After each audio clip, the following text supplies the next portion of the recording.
కేసీఆర్ చెన్నూరు ముందు చెన్నూరు ప్రమాదం కాళేశ్వరం వల్ల తొమ్మిది దగ్గర మేము ప్రాజెక్ట్ నిర్మిస్తామని. ఒకవేళ మీరు చెప్పింది నిజమైతే బహుశా మీకు ఐడియా ఉంటుంది అనుకుంటా. చెన్నూరు కంటే తుమ్మిడిహట్టి పైన నెత్తి మీద ఉంటుంది.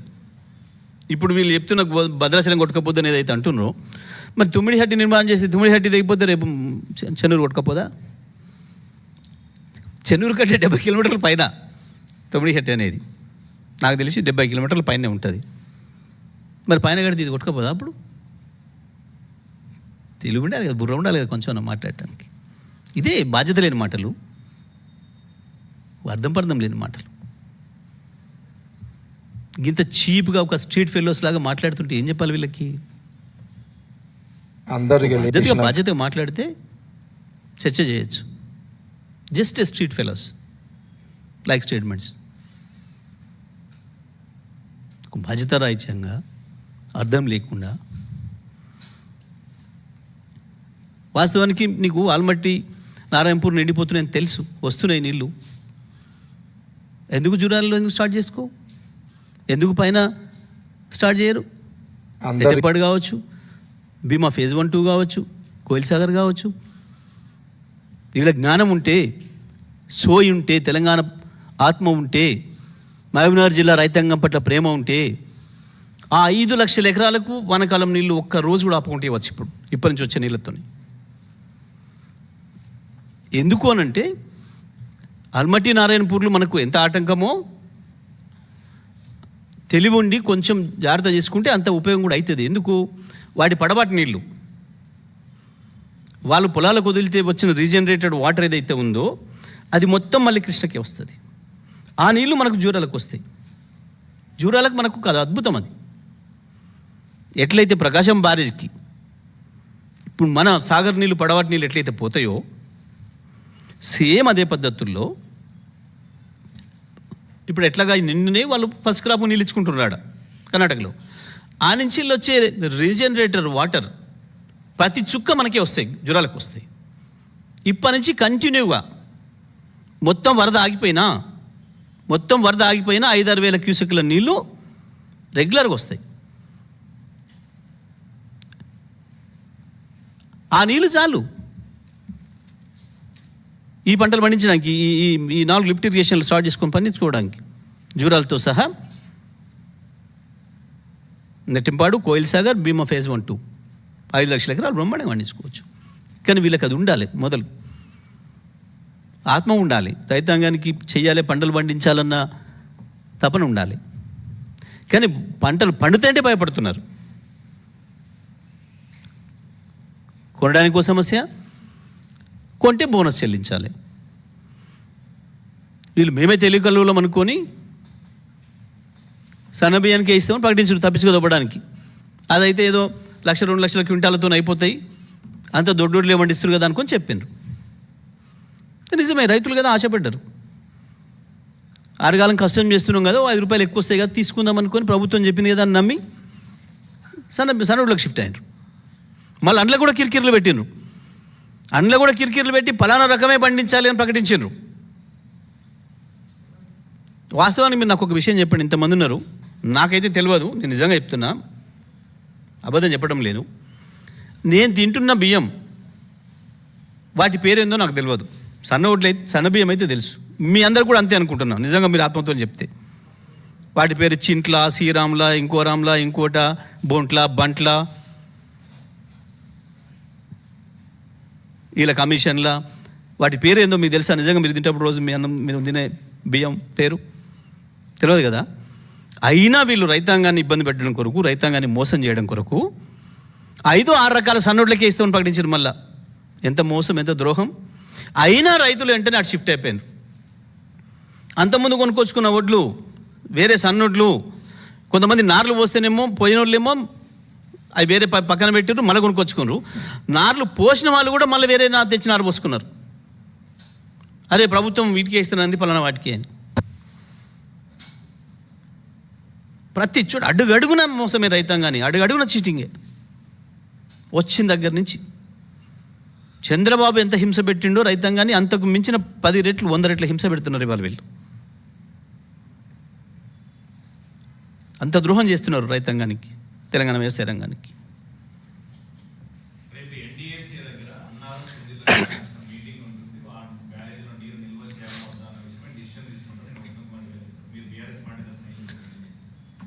నేను ఏమంటున్నట్టే ఉత్తమ్ అజ్ఞానం పరాకాష్ట చేరుకుంటుంది. ఈ దీని చర్చ మొదలైన కానీ చూస్తున్నాను నేను, ఉత్తమ్ ఎంత అజ్ఞానంతో మాట్లాడుతున్నాడు అని. అసలు ఎన్డీఎస్ఏకి సంబంధమే లేదు, ఎన్డీఎస్ఏకు ప్రాజెక్ట్ నిర్వహణకు సంబంధమే లేదు. ఎన్డీఎస్ఏ మీరు నాకు ఒక మాట చెప్పండి, మీరు ఏదైనా ప్రమాదం జరిగితేనే ఎన్డీఎస్ఏ వస్తుందంటే ఇప్పటి వరకు మీకు శ్రీశైలంకి ఎన్డీఎస్ఏ వచ్చిందా? కూలింది కదా, లిటరల్గా చచ్చిపోయారు కదా, 8 మంది శవాలే తీయలే కదా ఇప్పటివరకు. ఎన్డీఎస్ఏ వచ్చింది ఆడికి, అయినా ఎస్ఎల్బిసి ఎన్డీఎస్ఏ వచ్చింది ఆడికి రాలేదు.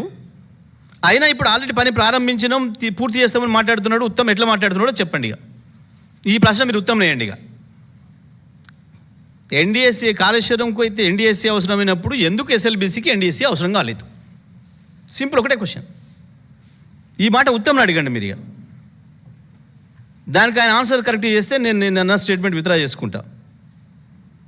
ఉత్తమ్ అజ్ఞానేనో ఉత్తమ్ మూర్ఖుడు అని నేను మాట్లాడే మాట విత్డ్రా చేసుకుంటా నేను, ఆయన దాన్ని సరిగ్గా ఆన్సర్ ఇస్తే మీకు.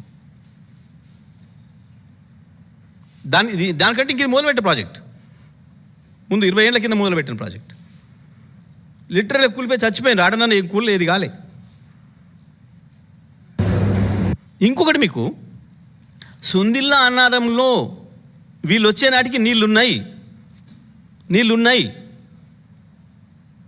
ఖాళీగా ఉన్న ప్రాజెక్టులు అయితే మీరు అనుమానపడవచ్చు. నీళ్ళున్నాయి, ఉన్న నీళ్ళని వీళ్ళు గేట్ లేపి కిందికి వదిలేసారు వీళ్ళే. మీరు గూగుల్ తీసి చూడొచ్చు.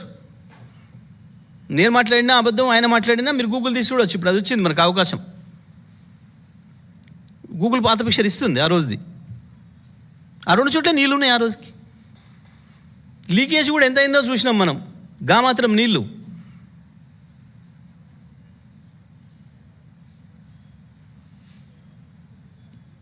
వస్తాయి. నువ్వు సొంతంగా తిప్పలవాడి కట్టుకుని ఇంటికి కూడా అప్పుడప్పుడు లీక్ వస్తుంటుంది.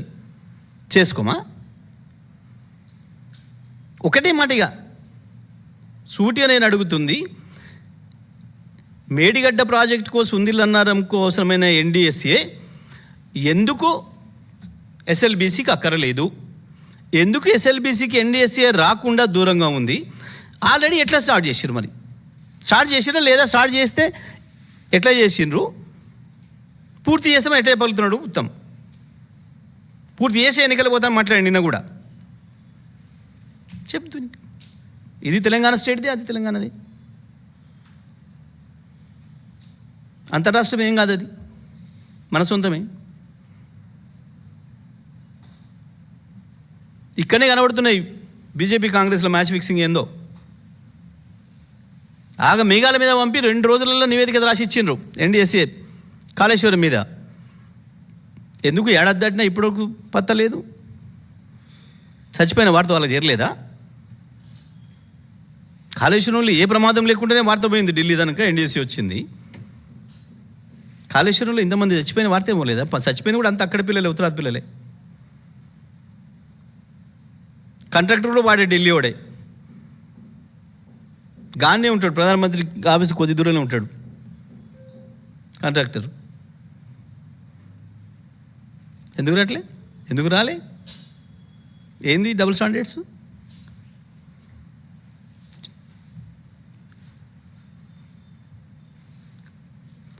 ఎస్ఎల్బీసీలో అక్కర్లేదు ఎన్డీఎస్ఏ పాత్ర, కాళేశ్వరంలో అక్కర్లేదు. సుందిల్ల అన్నారం ప్రాజెక్టుల నిర్వహణ విషయంలో నీళ్ళు ఇంపన లేదానికి ఎన్డీఎస్ఏకి సంబంధం లేదు. It is very clear. నేనడం కాదు కదా, వాళ్ళే రాశారు కదా ఉత్తరం. ఎవరికో ఆన్సర్ చేశారు కదా ఒక బాబుకి. ఆస్ట్రేలియా నుంచి తెలంగాణ వాది పంపిస్తే ఇచ్చారు కదా ఆన్సర్. మాకు సంబంధం లేదు దాంతో, చాలా clear it is political decision అని చెప్పాను. 100% ఎప్పుడు కూడా ఏ ప్రాజెక్టులో నుంచి నీళ్ళు తీయాలన్నా, మీ ఊరు చెరువులో నుంచి నీళ్ళు తీయాలన్నా రాష్ట్ర ప్రభుత్వం అంటే కలెక్టర్ అనుమతి. మీ ఊరు చెరువులో నుంచి నీళ్ళు తీయాలన్నా వాస్తవానికి గతంలో యాసింగ్లో మన చెరువులకు మొత్తం తూలు బంద్ చేద్దరు గ్రామాలలో.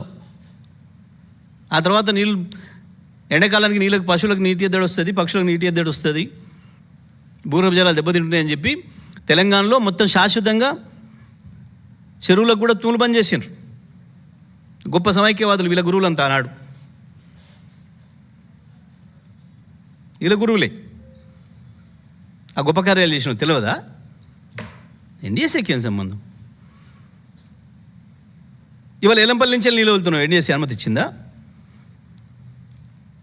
జూరాలకు నీళ్ళు వదులుతున్నాం, ఎన్డీఎస్సీ అనుమతి ఇచ్చిందా?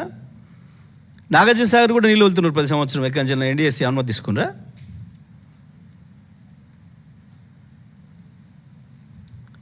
వాస్తవానికి ఎల్ఎండి కూడా కొట్టుకపోయింది. ఎన్డీఎస్సీ వచ్చిందా? మనం ఎన్డీఎస్సీ మీద పెట్టి ఆగినామా? 3 నెలలనే మొత్తం తీసి కొత్త కట్టేసేసి పూర్తి చేసినాం.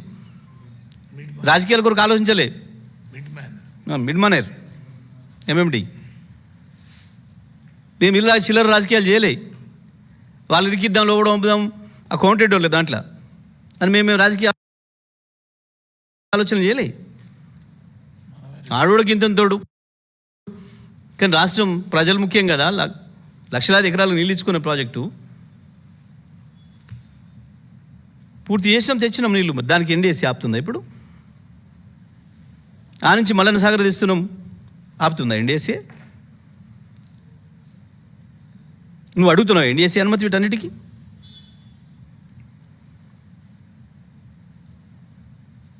దేనికి అక్కర్లేని ఎన్డీఎస్సీ ఇక్కడ ఎందుకు వస్తుంది? అంటే నీకు ఇష్టం లేక తప్పించుకోదొబ్బడానికి చేస్తున్న డ్రామాలు.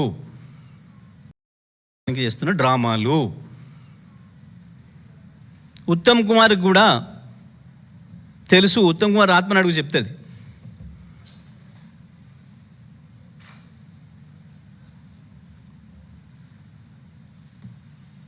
ముఖ్యమంత్రి అన్నాడు కాబట్టి ఏం చేస్తామని చెప్పి వీళ్ళంతా ఏడుస్తున్నారు మంత్రులు. అందరికీ తెలుసు మంత్రులకు మనం చేస్తున్నది ద్రోహం, మనం చేస్తున్నది మోసం, రేపు తెలంగాణ క్షమించదు మన సంగతి వాళ్ళందరికీ తెలుసు. తెలంగాణ ఆత్మ ఉన్నాడు ఎవ్వడు కూడా నిమ్మలంగా ఉండలేడు ఇవ్వాలంటే కాంగ్రెస్లో. వాళ్ళు చేస్తున్న ద్రోహం అంతా ఇంత కాదు రైతాంగానికి.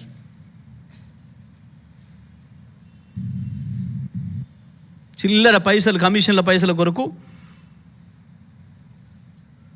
రైతులకు చేస్తున్న ద్రోహం లేదు. క్షమాపణలు చెప్పురి, రైతులకు క్షమాపణలు చెప్పురి. మేము ఇట్లా అనుకోలే, సన్నోళ్ళు మీరు పండిస్తారు అనుకోలే, అందుకనే చెప్పినాం, మోసం చేసినాం. కానీ మొత్తమే మీరు ఇచ్చే 500 కొరకు భయపడి మొత్తం రైతును నాశనం చేస్తున్నారు. పంటే పండించుకోకుండా ఏం చేయాలి ఇప్పుడు? మరి లక్షలాది మంది రైతులు ఖాళీగా ఊళ్ళల్లో.